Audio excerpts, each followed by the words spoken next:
Hello everyone. आज हम discuss करने जा रहे हैं 24 जनवरी 2021 के करंट अफेयर्स। इन करंट अफेयर्स को अलग अलग सोर्सेज से तैयार किया जाता है, जैसे करंट अफेयर्स, जैसे द हिंदू, इंडियन एक्सप्रेस और पीआईबी। और यह करंट अफेयर हमारी आगामी सभी परीक्षाओं के लिए काफी ज्यादा महत्वपूर्ण होते हैं। सो देरी न करते हुए शुरू करते हैं अपना पहला टॉपिक है हमारा 24वां हुनर हाट। ध्यान से सुनिएगा, 24वां हुनर हाट। इसका आयोजन अल्पसंख्यक मंत्रालय द्वारा किया जा रहा है। ये आपको अच्छे से याद रखना है, द्वारा किया गया है। और कहां पे किया गया है? 22 जनवरी से 4 फरवरी के बीच आयोजित इस हुनर हाट की थीम वोकल फॉर लोकल रखी गई है। ये आपको याद रखना है, वोकल फॉर लोकल रखी गई है और यह नखलऊ में आयोजित किया जा रहा है। ये आपको अच्छे से याद रखना है। 24वां हुनर हाट नखलऊ में आयोजित किया जा रहा है।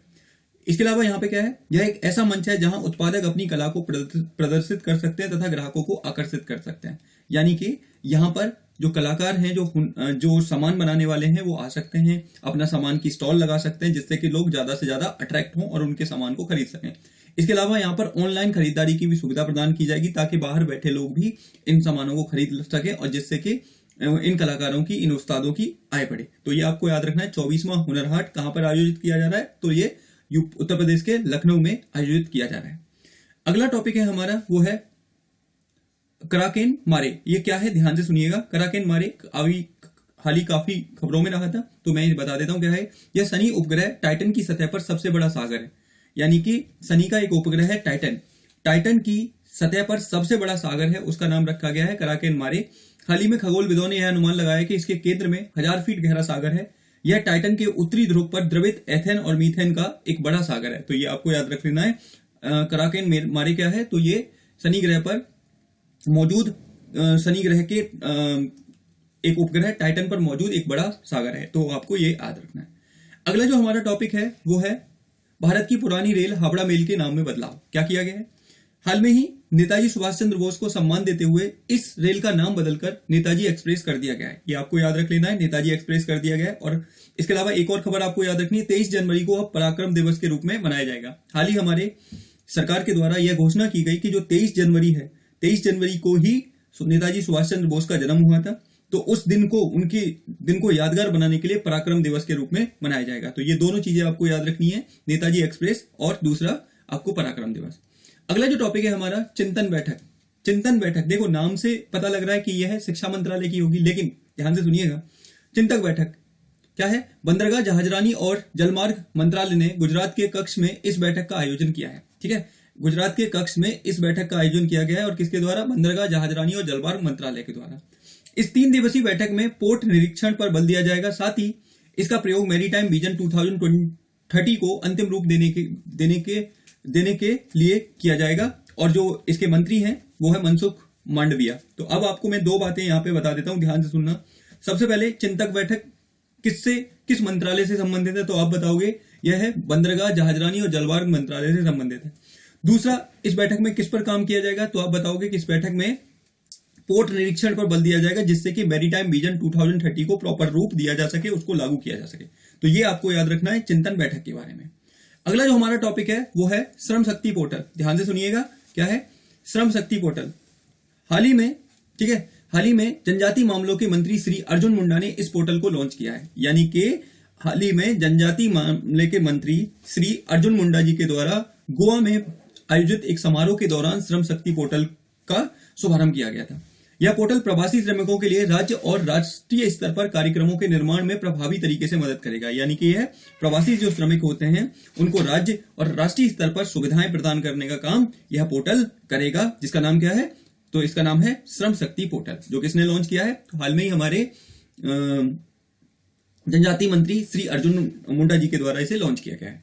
अब आता है भारत का सबसे बड़ा मल्टी मॉडल लॉजिस्टिक। ये यहाँ पे थोड़ा सा ये गलत हो गया है, ये मल्टी है, मल्टी मॉडल लॉजिस्टिक क्या है? इसका निर्माण गुजरात राज्य के सांगण के पास बिरोचक नगर में, मतलब इसको बनाया जाएगा। तो ये आपको याद रख लेना है, कहां पर? बिरोचक नगर में इसको बनाया जाएगा। और ये भारत का सबसे बड़ा मल्टी मॉडल लॉजिस्टिक होगा, जो आपको याद रख लेना है। यहां पर सारी सुविधाएं मिलेंगी, जिससे कि एक्सपोर्ट इंपोर्ट को आसान बनाया जा सके। ठीक है, उसके बाद अगला है हमारा ओसेराका जोशी। अब ये क्या है ओसेराका जोशी? ये हाल ही खबरों में रहा था ये भी। तो ये क्या है? केरल के पेरियार टाइगर रिजर्व में खोजी गई चींटी की दुर्लभ प्रजाति है। क्या है ये? पेरियार टाइगर रिजर्व में खोजी गई चींटी की एक दुर्लभ प्रजाति है और इसका नाम जीव वैज्ञानिक प्रोफेसर अमिताभ जोशी के नाम पर रखा हुआ है। तो आपसे क्वेश्चन पूछा जा सकता है ओसेराका क्या जोशी क्या है? तो मैंने आपको बता दिया ओसेराका जोशी एक चींटी की प्रजाति है। तो ये आपको अच्छे से याद यहां पे रखना है। उसके बाद हमारा अगला जो टॉपिक है वो है खबरों में वासुकी। अब ये वासुकी क्या है? ध्यान से सुनिएगा। वासुकी वैसे तो हमारे पौराणिक ग्रंथों में एक सांप का नाम हुआ करता था वासुकी। तो अब क्या है यहाँ पे वही हम समझ लेते हैं। खबरों में वासुकी, भारत की सबसे लंबी मालगाड़ी को वासुकी नाम दिया गया है। हाल में ही भारतीय रेलवे के द्वारा अपनी सबसे लंबी मालगाड़ी चलाई गई और उसी का नाम क्या दिया गया है? वासुकी दिया गया है। ये आपको अच्छे से याद रख लेना है। 3.5 किलोमीटर लंबी इस मालगाड़ी को भिलाई डी केविन से कोरबा के बीच चलाया जाएगा, जिसकी कुल दूरी 224 किलोमीटर होगी। तो याद रखना है वासुकी क्या है? तो यह भारत की सबसे लंबी मालगाड़ी है जो हाल में ही भिलाई डी केविन से कोरबा के बीच में चलाई गई थी, जिसकी कुल दूरी 224 किलोमीटर है। उसके बाद ललित ताना कार्यक्रम। ये क्या है? ललित ताना कार्यक्रम, ध्यान से सुनिएगा।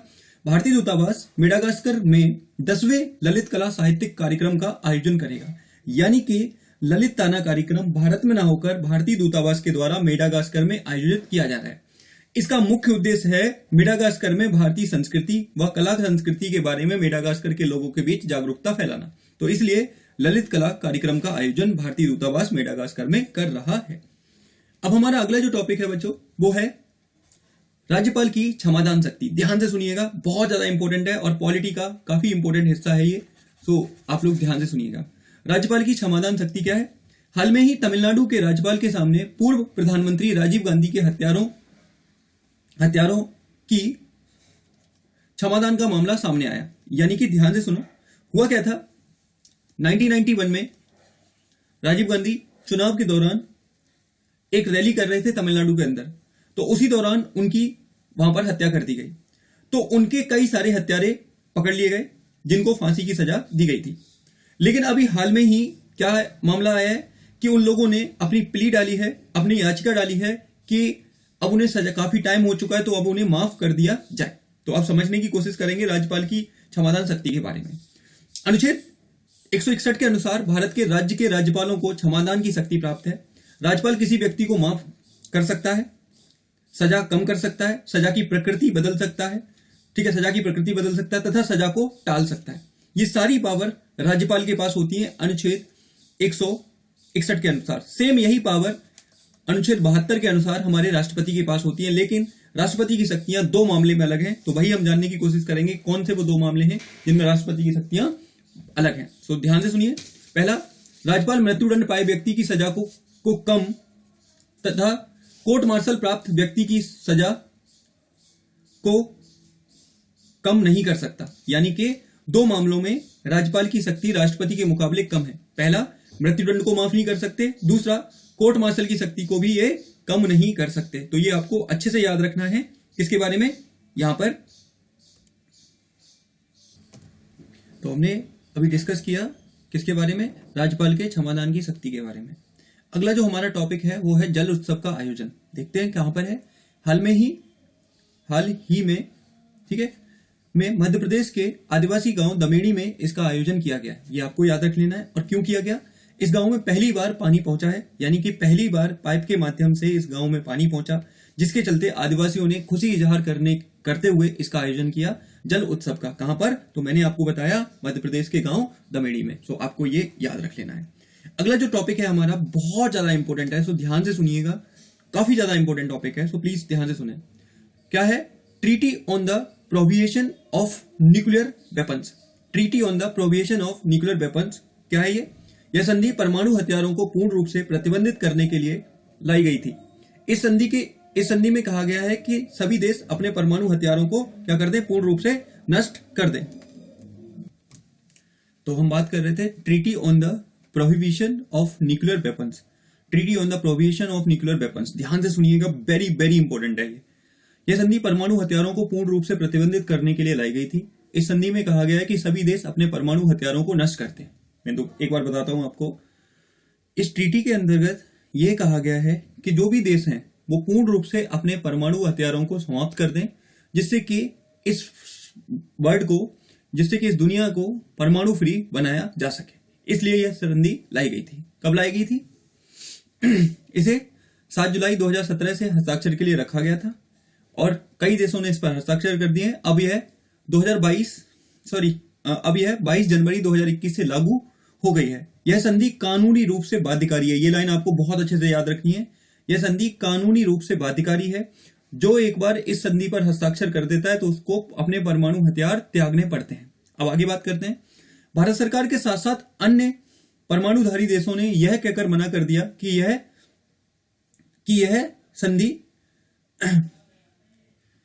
से परमाणु हथियार समाप्त नहीं किए जा सकते, यानी कि इस संधि से परमाणु हथियार समाप्त नहीं किए जा सकते। इसलिए किसी भी परमाणुधारी देश ने इस पर साइन करने से मना कर दिया है, चाहे वो भारत हो, पाकिस्तान हो, चीन हो, फ्रांस, आपका ब्रिटेन, रूस, इन और साथ ही अमेरिका तक ने इस संधि पर हस्ताक्षर करने से मना कर दिया है। लेकिन हमारे एक पड़ोसी देश जिसका नाम है बांग्लादेश, उसने इस संधि का समर्थन किया और साथ ही ये कहा है कि हम इस पर हस्ताक्षर भी करेंगे और साथ ही इसको रेटिफाई भी करेंगे। तो इस वजह से ये काफी ज्यादा न्यूज में है। याद रख लेना है, पूर्ण रूप से बाध्यकारी है और एक बार जो इस पर हस्ताक्षर कर देता है उसे अपने न्यूक्लियर वेपन्स गिव अप करने पड़ेंगे, छोड़ने पड़ेंगे।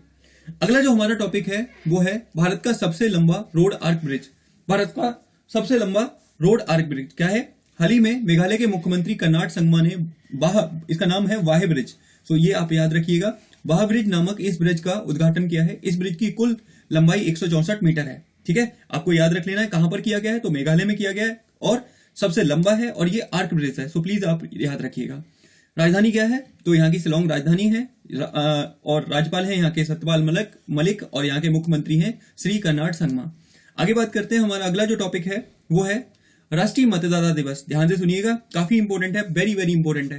हर साल 25 जनवरी को यह दिवस मनाया जाता है। अब क्वेश्चन उठता है इसी दिन क्यों मनाया जाता है? तो इस दिन इसलिए मनाया जाता है क्योंकि 25 जनवरी 1950 को ही भारत के इलेक्शन कमीशन की स्थापना की गई थी। इस वजह से इसी दिन को याद में रखने के लिए 25 जनवरी को यह दिवस मनाया जाता है।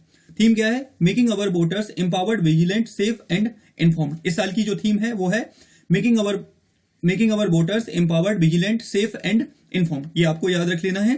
2011 से इस दिवस को मनाया जा रहा था और भारत के प्रथम मुख्य चुनाव आयुक्त थे सुकुमार सेन और वर्तमान में है श्री सुनील अरोड़ा। तो ये भी आपको थोड़ा सा याद रख लेना है। और अनुच्छेद 324 बताता है कि भारत में एक इलेक्शन कमीशन होगा जो भारत में कई प्रकार के चुनाव कराने का काम करेगा।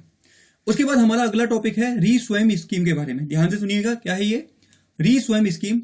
हाल में असम की सरकार ने इस स्कीम को पुनः लागू किया है। इस स्कीम को लागू किया है, ये भी आपको याद रखना है। क्या है ये? इसके तहत सरकार युवाओं को उद्यमी बनाने का कौशल प्रदान करेगी जिससे कि ग्रामीण अर्थव्यवस्था को सुधारा जा सके। यानी कि असम की सरकार का यह विजन है। इस स्कीम की सहायता से ग्रामीण क्षेत्र में रहने वाले युवाओं को उद्यमी बनाया जा सके ताकि वह उद्यम को स्थापित करके अन्य को रोजगार दे सके। तो ये चीजें आपको याद रखनी है। ठीक है, री स्वयं स्कीम कहां की है? तो ये असम की है, जो कि आपको याद रखना है विवेकानंद जी के नाम पर इसको लागू किया गया है। ये भी आपको याद रखना है। सीएम यहाँ के असम की सीएम है सर्बानंद सोनोवाल और राज्यपाल है श्री जगदीश मुखी और यहाँ की जो कैपिटल है वो है दिसपुर। तो ये थे आज के हमारे करंट अफेयर्स जिनको मैंने अलग अलग सोर्सेज से तैयार किया है। अगर ये सीरीज आपको पसंद आती है तो इसे लाइक करें, शेयर करें और मेरा चैनल सब्सक्राइब करें और दूसरों के साथ शेयर करें ताकि यह थोड़ा ग्रो कर सके। तो आज के लिए इतना ही, मिलते हैं कल इसी तरह के नए करंट अफेयर्स के साथ। तब तक के लिए धन्यवाद।